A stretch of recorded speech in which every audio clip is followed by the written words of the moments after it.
Hey guys, just near JHart Modelworks, coming to you with the first update on Tamiya's 124 scale Ferrari 360 Spider.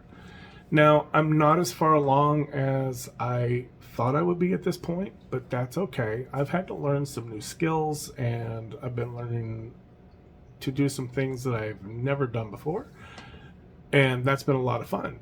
I've also been playing with some other stuff, so join me. We're going to talk about what I've got going on, what I've been doing, and we'll take a look at the progress that we do have on this kit.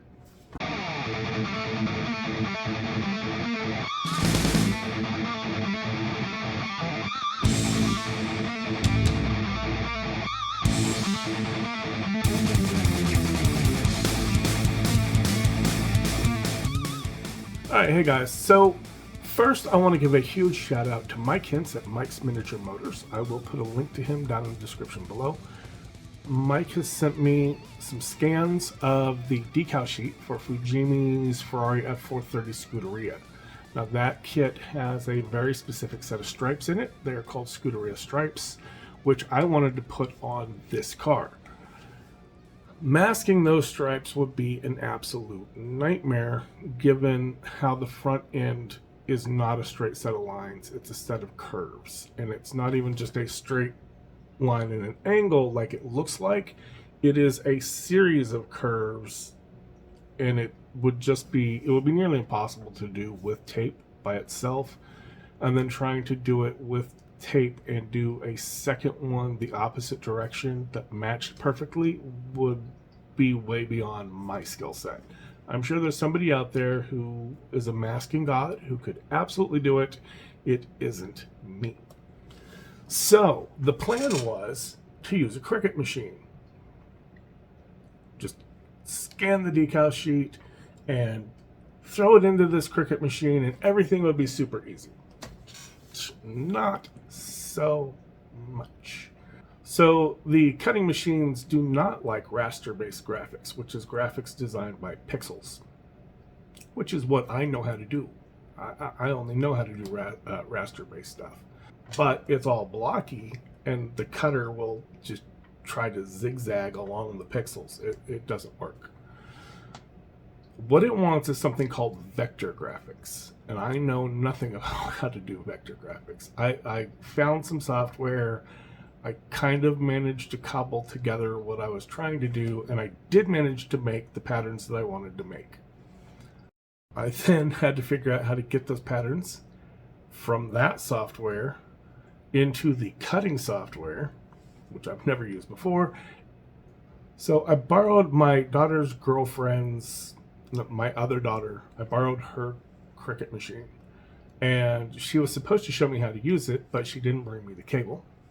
And so I had to order a cable online from Amazon, and she's not here, so I kind of had to figure out how to kit the pictures, the designs, from the vector software into the Cricut software. And then I had to figure out how to work the Cricut machine and all of that. And so I have been learning how to use a vinyl cutter.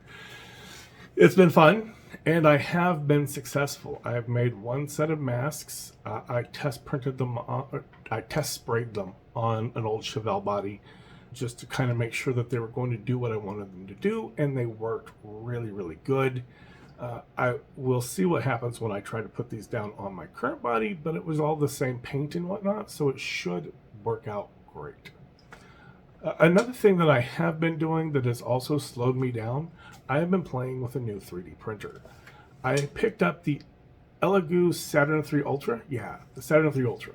I wanted something a little bit larger than my Photon Mono 4K from Anycubic. And my Photon Mono 4K, the entire printer will fit inside the lid for the Saturn III Ultra. It's massive. I call it the it's my Batman printer because it's big and it's black and it just is. It sits right next to the other printer and it just towers menacingly over it. But I've been having a lot of fun with that. This thing is big enough that I could print bodies on it. I could print chassis on it without having to stand them like practically upright. I couldn't even do bodies on the old printer. There's no way to do them. They were just too big. I couldn't even stand them up. I have a couple of kits. I've got Ollie Vizzle did the Aerial Atom, which I know Dylan from NYS Modeling did with the Buddy Bill when that kit first came out. I've had it for a couple of years now, and I just can't print it because it wouldn't fit on my old printer. He also has the BAC Mono, which I currently have printing right now on that Saturn III Ultra. But it did take me 2 prints because the chassis was on one print and a bunch of stuff, and then the body's on another. So, yeah. But still, it all fits. So, that's going to be super cool. It looks awesome. I may do that as like a little side project. Who knows? It looks like it would be a quick build. There's not much to it. So I've been doing that. Also, before we get into switching this camera around and looking at the bench at what I've got going on, by the time you see this, I will probably be at the MCMA Showdown. The MCMA Showdown is Saturday, March 23rd. It's in Plano, Texas.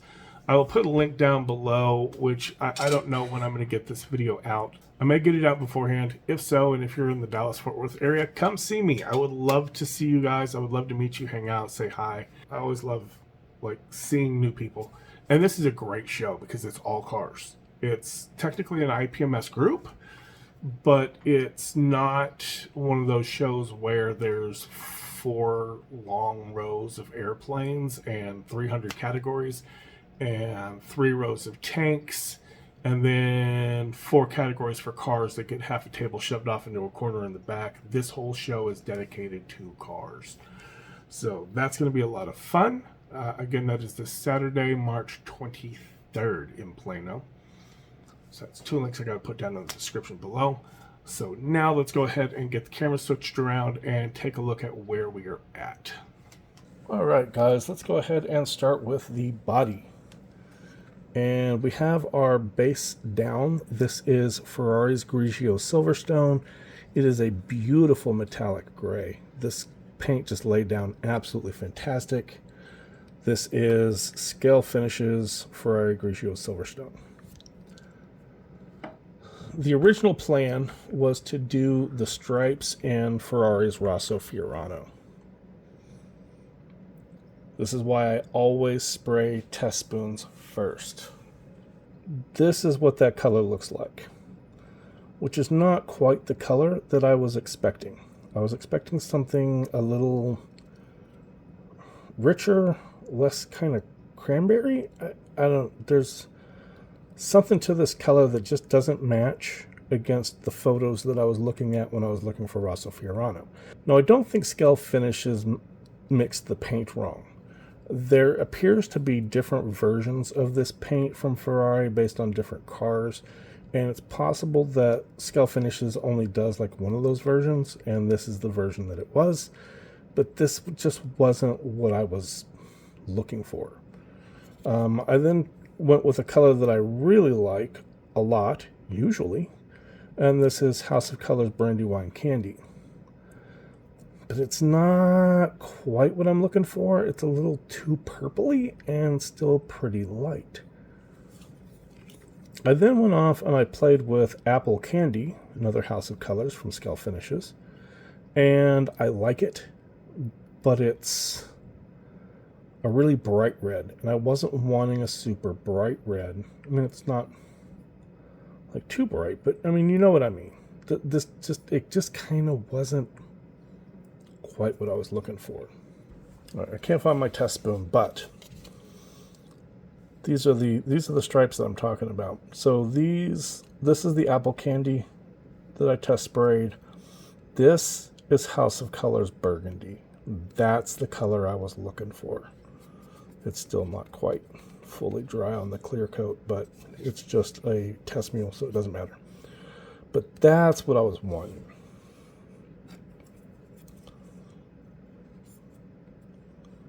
So, I mean but that's what I was looking for. So I'm going to use the House of Colors Burgundy on these stripes, and I think it'll look really, really nice. But this silver, or the metallic gray, it's not really a silver, it is a metallic gray.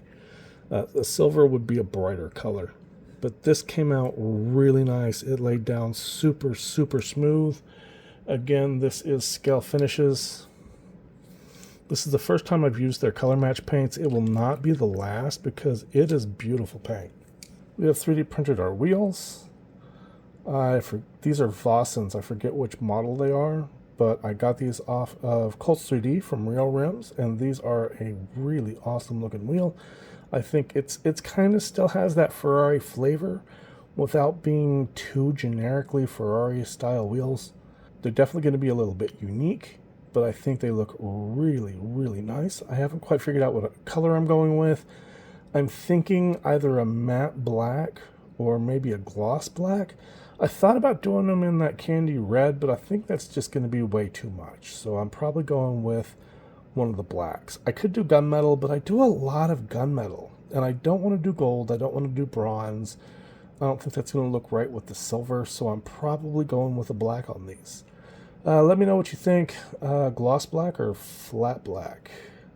I have also been doing some work on the interior. As you guys know, or as I mentioned in the unboxing, this is a flappy paddle F1 style gearbox, and I wanted an old school manual.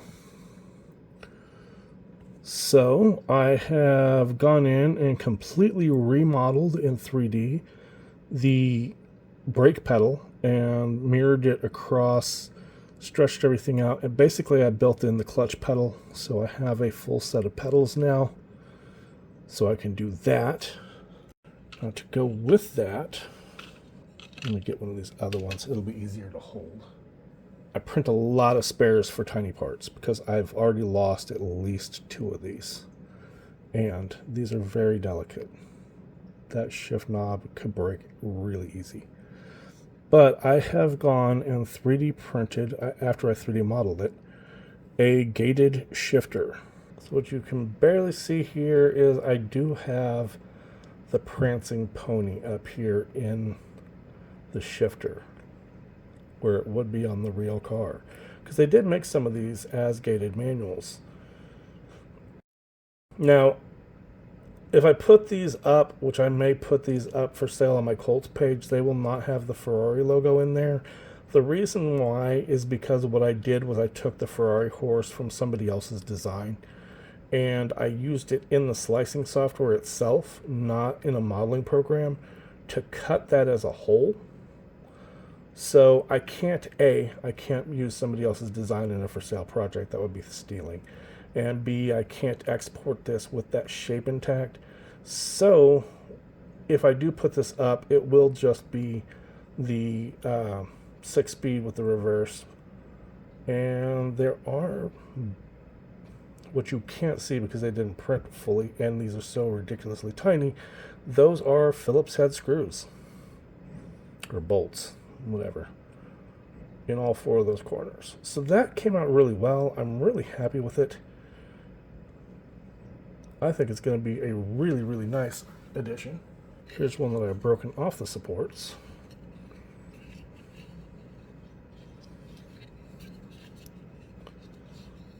So I've gone in, I've cut all that detail off, I've sanded it smooth.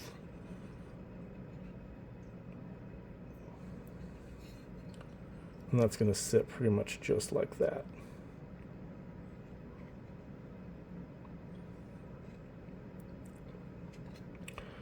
Now, the kit instructions say to paint this in like a silver, I forget which one they used. It's one of the Tamiya colors. I want to say it's X11. I was not feeling it. I painted it in like a Mr. Hobby Superfine Silver, and I thought that this would look better in body color, just in the raw matte without the gloss coat on it. And I really like the way this looks, so I'm sticking with the Grigio Silverstone for the center console, and then I just masked off the little ashtray and whatnot, so that's all painted up. That's honestly just Mr. Surfacer. Last but not least, we have some seats. These are 3D printed. I added a small base on the bottom of them so that they would sit. So I didn't want to jack with cutting these out. So what I did was I just added a little square at the bottom so that they will sit inside and they'll sit they sit flush against the bottom. and they're right up on the top of those rails, so it's perfect. All right, so these are Bugatti Chiron seats, which I got from 3D VM on Colts 3D. I'll put a link down to him as well. These are beautiful seats, absolutely gorgeous. And what I did was I took that same prancing pony from somebody else's design, and I just embedded it in my slicer. I took it and I embedded it in the seat headrest. And after I 3D printed it, I came back in, and this is a tip that I learned from Robert over at Zippi's Model Garage. I'll put a link to him down there as well too. Go check him out. He's doing some really cool stuff. He's actually doing that 37 Ford that I just finished. He's doing it as a monster truck. But what you do is you put down like a piece of tape, you put down a drop of like acrylic. I use water-based acrylics like Vallejo. I put down a drop of a nice dark gray that kind of got close to what I was using here. You dip your eraser, like a pencil eraser, in the paint, and then you tap it off on a paper towel to get most of the excess off so you don't have a big blob of it. And then you basically, it's kind of like dry brushing sort of. You just sit down and you just press that eraser straight down onto that raised surface. You don't push hard. You don't want the paint to come in contact with anything else. You just want it to hit that raised surface, and you get a train. All right, sorry about that, folks. I think he is done. Anyhow, so you dip your eraser in the paint, you tap off most of it, you take what's left, you press straight down, and what should happen is the paint should go onto the raised surface and not hit anything else around it. I did put a wash in around it. That's some Tamiya Panaline accent color, just to kind of highlight it and shadow it and just give it a little more depth. But that, I think, turned out really well. That looks really cool in there. And it makes them look like they could be a Ferrari seat, even though they're Bugatti. So, sue me. So that's where I'm at. MCMA Showdown, Saturday, March 23rd. I'm going to be there. If you're in the DFW area, you should be there too. Lots of fun. Some really cool guys go there. When I get back, hopefully on Sunday, I will sit down and start painting these stripes and get that done so that I can get that in clear and get that curing up. And then probably start working on the interior some more. I don't know. Maybe start on the chassis. We shall see where we go from there. So that's going to be it for now, guys. Thanks for hanging out with me. I appreciate you checking out the video. In Charlie Mack fashion, here's to you, and I'll catch you on the next one.